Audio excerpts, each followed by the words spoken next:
भारत माता की। असम के लोकप्रिय मुख्यमंत्री श्री सर्बानंद सोनोवाल जी, केंद्रीय मंत्रिपरिषद के मेरे सहयोगी श्री रामेश्वर तेली जी, असम सरकार में मंत्री डॉक्टर हेमंता बिस्वा शर्मा जी, भाई अतुल बोरा जी, श्री केशव महंत जी, श्री संजय किशन जी, श्री जगन मोहन जी, हाउस फेड के चेयरमैन श्री रजनीश कुमार दास जी, अन्य सभी सांसदगण, विधायकगण और असम के मेरे प्यारे भाइयों और बहनों,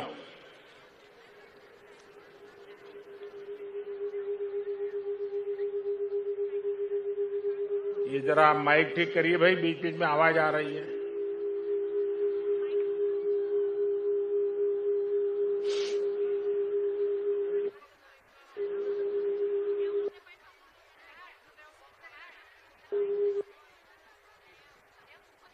moi अखोम बाखिग इंग्राजी नबबरखा अरु बुघाली बिहोर अंतरिक्ष शुभेच्छा जोने से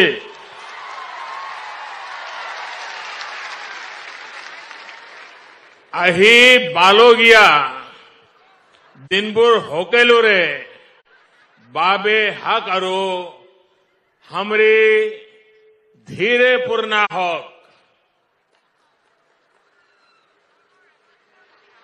साथियों, असम के लोगों का ये आशीर्वाद, आपकी ये आत्मीयता मेरे लिए बहुत बड़ा सौभाग्य है। आपका ये प्रेम, ये स्नेह मुझे बार बार आसाम ले आता है। बीते वर्षों में अनेकों बार मुझे असम के अलग अलग हिस्सों में आने का, असम के भाई बहनों से बातचीत करने और विकास के कामों से जुड़ने का अवसर मिला है। पिछले वर्ष मैं कोकराझार में ऐतिहासिक बोडो समझौते के बाद जो उत्सव हुआ उसमें शामिल हुआ था। अब इस बार असम के मूल निवासियों के स्वाभिमान और सुरक्षा से जुड़े इतने बड़े आयोजन में मैं आपकी खुशियों में शामिल होने आया हूं। आज असम की हमारी सरकार ने आपके जीवन की बहुत बड़ी चिंता दूर करने का काम किया है। 1 लाख से ज्यादा मूल निवासी परिवारों को भूमि के स्वामित्व का अधिकार मिलने से आपके जीवन की एक बहुत बड़ी चिंता अब दूर हो गई है। भाइयों और बहनों, आज के दिन स्वाभिमान, स्वाधीनता और सुरक्षा के तीनों प्रतीकों का भी एक प्रकार से समागम हो रहा है। पहला, आज असम की मिट्टी से प्यार करने वाले मूल निवासियों के अपनी जमीन से जुड़ाव को कानूनी संरक्षण दिया गया। दूसरा, ये काम ऐतिहासिक शिवसागर में जेरेंगा पठार की धरती पर हो रहा है। ये भूमि असम के भविष्य के लिए सर्वोच्च त्याग करने वाली महासती जयमती की बलिदान भूमि है। मैं उनके अदम्य साहस को और इस भूमि को आदरपूर्वक नमन करता हूं। शिव सागर के इसी महत्व को देखते हुए इसे देश की 5 सबसे आइकॉनिक आर्कियोलॉजिकल साइट्स में शामिल करने के लिए सरकार जरूरी कदम उठा रही है। भाइयों और बहनों, आज ही देश हम सबके प्रिय, हम सबके श्रद्धेय नेताजी सुभाष चंद्र बोस की 125वीं जन्म जयंती मना रहा है। देश ने अब तय किया है कि इस दिन की पहचान अब पराक्रम दिवस के रूप में होगी। मां भारती के स्वाभिमान और स्वतंत्रता के लिए नेताजी का स्मरण आज भी हमें प्रेरणा देता है। आज पराक्रम दिवस पर पूरे देश में अनेक कार्यक्रम भी शुरू हो रहे हैं। इसलिए एक तरह से आज का दिन उम्मीदों के पूरा होने के साथ ही हमारे राष्ट्रीय संकल्पों की सिद्धि के लिए प्रेरणा लेने का भी अवसर है। साथियों, हम सभी एक ऐसी संस्कृति के ध्वजवाहक हैं जहां हमारी धरती, हमारी जमीन सिर्फ घास, मिट्टी, पत्थर के रूप में नहीं देखी जाती। धरती हमारे लिए माता का रूप है। असम की महान संतान भारत रत्न भूपेन हजारिका ने कहा था, ओ मोर धरित्री आई, ओ मोर धरित्री आई, चोरो नोटे डीबा थाई, खोतियो कोर निस्तार नाई, माटी बीने ओहो हाई। यानी हे धरती माता, मुझे अपने चरणों में जगह दीजिए। आपके बिना खेती करने वाला क्या करेगा? मिट्टी के बिना वो असहाय होगा। साथियों, ये दुखद है कि आजादी के इतने वर्षों बाद भी असम में लाखों ऐसे परिवार रहे जिन्हें किसी न किसी वजह से अपनी जमीन पर कानूनी अधिकार नहीं मिल पाया। इस वजह से विशेष तौर पर आदिवासी क्षेत्रों की एक बहुत बड़ी आबादी भूमिहीन रह गई। उनकी आजीविका पर लगातार संकट बना रहा। असम में जब हमारी सरकार बनी तो उस समय भी यहां करीब करीब 6 लाख मूल निवासी परिवार ऐसे थे जिनके पास जमीन के कानूनी कागज नहीं थे। पहले की सरकारों में आपकी ये चिंता उनकी प्राथमिकता में ही नहीं थी, लेकिन सर्बानंद सोनोवाल जी उनके नेतृत्व में यहां की सरकार ने आपकी इस चिंता को दूर करने के लिए गंभीरता के साथ काम किया।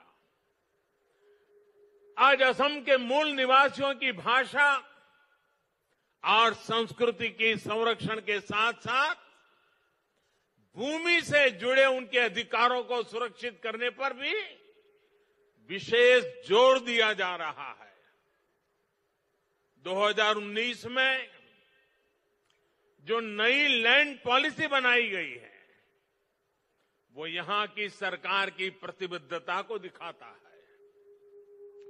इन्हीं प्रयासों का परिणाम है कि बीते सालों में 2.25 लाख से ज्यादा मूल निवासी परिवारों को भूमि के पट्टे सौंपे जा चुके हैं। अब इसमें 1 लाख से ज्यादा परिवार और जुड़ जाएंगे। लक्ष्य ये है कि असम के ऐसे हर परिवार को जमीन पर कानूनी हक जल्द से जल्द मिल सके। भाइयों और बहनों, जमीन का पट्टा मिलने से मूल निवासियों की लंबी मांग तो पूरी हुई है, इससे लाखों लोगों का जीवन स्तर बेहतर होने का रास्ता भी बना है। अब इनको केंद्र और राज्य सरकार की दूसरी अनेक योजनाओं का लाभ मिलना भी सुनिश्चित हुआ है, जिनसे हमारे ये साथी वंचित थे। अब ये साथी भी असम के उन लाखों किसान परिवारों में शामिल हो जाएंगे जिनको पीएम किसान सम्मान निधि के तहत हजारों रुपयों की मदद सीधी बैंक खाते में भेजी जा रही है। अब इनको भी किसान क्रेडिट कार्ड, फसल बीमा योजना और किसानों के लिए लागू दूसरी योजनाओं का लाभ मिल सकेगा। इतना ही नहीं, वो अपने व्यापार कारोबार के लिए इस जमीन पर बैंकों से ऋण आसानी से ले पाएंगे। भाइयों और बहनों, असम की लगभग 70 छोटी बड़ी जनजातियों को सामाजिक संरक्षण देते हुए उनका तेज विकास हमारी सरकार की प्रतिबद्धता रही है। अटल जी की सरकार हो या फिर बीते कुछ सालों से केंद्र और राज्य में एनडीए की सरकार, असम की संस्कृति, स्वाभिमान और सुरक्षा हमारी प्राथमिकता रही है। असमिया भाषा और साहित्य को प्रोत्साहन देने के लिए भी अनेक कदम उठाए गए हैं। इसी तरह हर समुदाय के महान व्यक्तित्वों को सम्मान देने का काम बीते सालों में असम की धरती पर हुआ है। श्रीमंत शंकरदेव जी का दर्शन, उनकी शिक्षा असम के साथ साथ संपूर्ण देश, पूरी मानवता के लिए बहुत अनमोल संपत्ति है। ऐसी धरोहर को बचाने और उसका प्रचार प्रसार करने के लिए कोशिश हो ये हर सरकार की जिम्मेदारी होनी चाहिए थी। लेकिन बाटाद्रवा सत्र सहित दूसरे सत्रों के साथ क्या बर्ताव किया गया, ये असम के लोगों से छिपा नहीं है। बीते 4.5 सालों में असम सरकार ने आस्था और अध्यात्म के इन स्थानों को भव्य बनाने के लिए, कला से जुड़ी ऐतिहासिक वस्तुओं को संजोने के लिए अनेक प्रयास किए हैं। इसी तरह असम और भारत के गौरव काजीरंगा नेशनल पार्क को भी अतिक्रमण से मुक्त करने और पार्क को और बेहतर बनाने के लिए भी तेजी से कदम उठाए जा रहे हैं। भाइयों और बहनों, आत्मनिर्भर भारत के लिए नॉर्थ ईस्ट का तेज विकास, असम का तेज विकास बहुत ही आवश्यक है। आत्मनिर्भर असम का रास्ता असम के लोगों के आत्मविश्वास से होकर गुजरता है, और आत्मविश्वास तभी बढ़ता है जब घर परिवार में भी सुविधाएं मिलती है और राज्य के अंदर इंफ्रास्ट्रक्चर भी सुधरता है। बीते सालों में इन दोनों मोर्चों पर असम में अभूतपूर्व काम किया गया है। असम में लगभग 1.25 करोड़ गरीबों के जनधन बैंक खाते खोले गए। इन्हीं खातों के कारण कोरोना के समय में भी असम की हजारों बहनों और लाखों किसानों के बैंक खाते में सीधी मदद भेजना संभव हो पाया है। आज असम की लगभग 40% आबादी आयुष्मान भारत की लाभार्थी है, जिसमें से लगभग 1.5 लाख साथियों को मुफ्त इलाज भी मिल चुका है। बीते 6 साल में असम में टॉयलेट्स की कवरेज 38% से बढ़कर 100% हो चुकी है।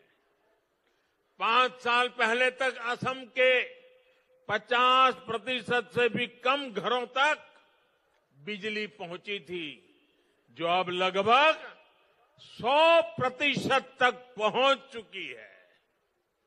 जल जीवन मिशन के तहत बीते 1.5 साल में असम में 2.5 लाख से ज्यादा घरों में पानी का कनेक्शन दिया है। केंद्र और राज्य सरकार का डबल इंजन 3-4 वर्षों में असम के हर घर तक पाइप से जल पहुंचाने के लिए काम कर रहा है। भाइयों और बहनों, ये जितनी भी सुविधाएं हैं, इनका लाभ सबसे ज्यादा हमारी बहनों बेटियों को ही होता है।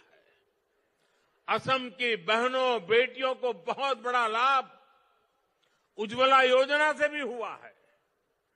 आज असम की करीब 35 लाख गरीब बहनों की रसोई में उज्ज्वला का गैस कनेक्शन है। इसमें भी लगभग 4 लाख परिवार एससी और एसटी वर्ग के हैं।